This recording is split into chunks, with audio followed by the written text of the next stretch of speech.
Què admires de la Catxel? Uau, potser admiro la seguretat de la Catxel.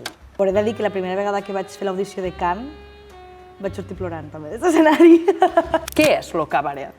Un cabaret és un espai multidisciplinar on els artistes creem a partir de la nostra essència. Tu pots explicar el que tu en aquell moment sentigues i cadascú se'n va al seu terreny. Dins del cabaret està lo prohibit, no només lo sensual i lo sexual és prohibit. Jo reivindico, crec que de cor i d'essència, estimar-se. Quin tipus de públic creus que consumeix lo cabaret? Avui en dia, dones de mitjana edat, i m'encanta. Uau! Mos han venut molt la idea que la sensualitat té un cos. T'has trobat mai en algun local que t'hagi dit no, això no? M'he trobat en un local que m'han dit mugrons, no? Pezonera. On creus que està ara col·locat lo cabaret? Underground màxim. Creus que les Terres de l'Ebre estan preparades per al cabaret? No ho sé, però crec que és molt caràcter ebrenc un cabaret.